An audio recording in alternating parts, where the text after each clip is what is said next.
उम्मीद करते हैं अच्छे होंगे।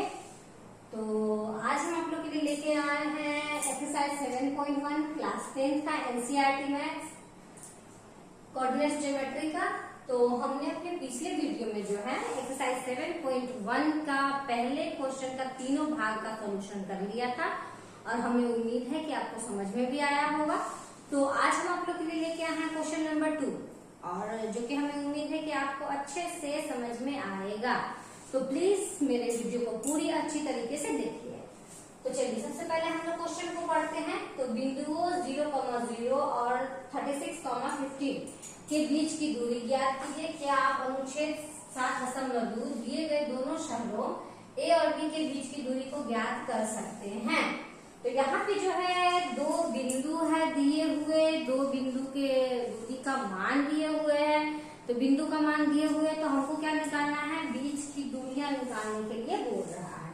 तो हमने यहाँ पे एक बिंदु ए बना लिया, एक बिंदु बी बना लिया और दोनों का मान 0,0 और 36,15 को यहाँ पे डाल दिया है। तो सबसे पहले हम लोग क्या करेंगे, हम लोग x1 और x2 का मान लिखेंगे। तो x1 का मान हमारा हो गया 0 और x2 का मान हो गया हमारा 36। x2 का मान हो गया 36। जैसा कि हमने अपने पिछले वीडियो में बनाया है कि ये होता है हमारा x1, ये b का पहला जो होता है ये होता है x2, ये होता है y1 और ये होता है y2। तो चलिए y1 बराबर भी हमारा हो गया 0 और y2 बराबर हो गया हमारा 15। तो दूरी का सूत्र हम लोग सबसे पहले लिख लेंगे। तो रूट अंडर क्या होता है, x1 माइनस x2 का whole square plus y1 minus y2 का होल स्क्वायर। फॉर्मूला याद करने का कोई जरूरत ही नहीं है, फॉर्मूला तो क्वेश्चन को बनाते बनाते जो है फॉर्मूला याद हो जाता है। तो चलिए अब हम लोग क्या करते हैं, जैसे जैसे ये मान हमने लिखे हैं मान को हम लोग डाल देते हैं। तो x1 हो गया हमारा 0 और माइनस x2 हो गया हमारा 36, दोनों का होल स्क्वायर प्लस y1 हो गया हमारा 0 और y2 हो गया 15, दोनों का होल स्क्वायर। तो ये हो गया माइनस 36 का स्क्वायर और प्लस ये हो गया माइनस 15 का स्क्वायर। तो माइनस 36 का स्क्वायर निकालने के लिए हम लोग रफ में पहले गुना कर लेंगे। 6 6 36, 6 3 18 19 21, 6 3 18, 3 3 9, 8 10। तो ये हो गया 6 8 1 9 2 1 1296। तो ये हो गया हमारा 1296 प्लस 15 का 15 से स्क्वायर कीजिएगा तो 15 15 हो गया 225। माइनस का तो स्क्वायर करेंगे तो वो प्लस हो गया। चलिए अब दोनों को हम लोग सबसे पहले प्लस कर लेते हैं। तो 6 5 11 9 10 12 का 2 हाथ से 1 2 2 4 आए 5 आए, इतना का हो गया रूट। तो अब इतना का रूट है, ये तो हमारा आंसर नहीं होगा, हमको क्या करना होगा, इतना का अभाज्य गुणनखंड निकाल के इसका स्क्वायर लगाना पड़ेगा। तो उसके लिए हम लोग देखिए इतना का हम लोग अभाज्य गुणनखंड 3 से लगाते हैं। 3 5 15 0 3 7 21, 3 एकम 3 2 बच गया इसमें, तो 3 6 18 फिर 2 3 27। अब 3 से तो नहीं लगेगा, 13 से लगाते हैं। 13 एकम 13, 3 को चला गया इसके साथ, ये हो गया 39, 13 39, ये 13 का 13। इस प्रकार से जो है हम लोग अभाज्य गुणनखंड करके जो है हम लोग स्क्वायर पता करेंगे। तो यहाँ देखिए 2 और यहाँ देखिए 2, तो ये हो गया हमारा 3 का स्क्वायर और गुना हो गया 13 का स्क्वायर। दोनों पे स्क्वायर का रूट हो गया हमारा कैंसिल, तो 3 × 13 13 39, मतलब कि ए बी की बीच की दूरी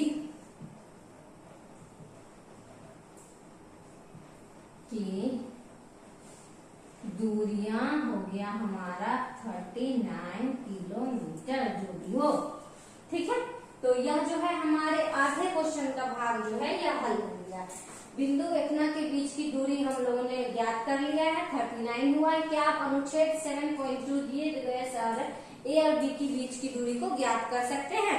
इसके लिए हम लोग को क्या करना पड़ेगा, 7.2 बुक में से हम लोग को लेना पड़ेगा। तो चलिए 7.2 को हम लोग सबसे पहले देख लेते हैं क्या है क्या। तो 7.2 देखिए 7.2 अनुच्छेद लेना है, मतलब कि यहाँ पे देखिए ये बुक दिख रहा होगा आप लोगों को। यहाँ पे देखिए ये है 7.2 का अनुच्छेद में ये फिगर दिया हुआ है, ठीक है। तो यहाँ पे इस फिगर से जो है हम लोगों को बोल रहा है ए और बी के बीच की दूरी को ज्ञात करना। तो बीच की दूरी ज्ञात करने के लिए सबसे पहले हम लोग ए और बी का मान लिख लेते हैं। तो ए का मान यहाँ देख लीजिए, तो ए का मान यहाँ पे देखिएगा तो सबसे पहले यहाँ x भी 0 है और y भी 0 है। तो ए का मान हमारा हो जाएगा 0,0। अब बी का मान हमारा हो जाएगा, बी का मान यहाँ पे देखिए तो ये हो रहा है हमारा, इधर x हो गया 36 और y हो गया हमारा 15, मतलब कि ये हो गया हमारा 36,15। तो इस प्रकार से जो है हम फिगर के अनुसार ए या बी का मान हमने लिख लिया है। तो अगर इस प्रश्न को देखते हैं तो ए का मान भी 0,0 है, 0,0 है, बी का मान भी 36,15 है। मतलब कि ये ही, इसको अगर हम लोग हल करते हैं तो हमारा यही हल निकलेगा। इस कारण से इसका आगे हम लोग नहीं करेंगे। तो हमारा ए और बीच की दूरी कितना हो गया 39। तो ये क्वेश्चन जो है हमारा 2 का यहीं पे हल हो जाता है। और हमें उम्मीद है कि आपको मेरा बताया हुआ तरीका जरूर समझ में आया होगा। तो चलिए आप लोग पहले अच्छे से इसका स्क्रीनशॉट ले लीजिए, वीडियो को पॉज करके अच्छे से देख के बनाइए। तो चलिए अब हम मिलते हैं आप लोग को नेक्स्ट क्वेश्चन लेके नेक्स्ट वीडियो में। धन्यवाद।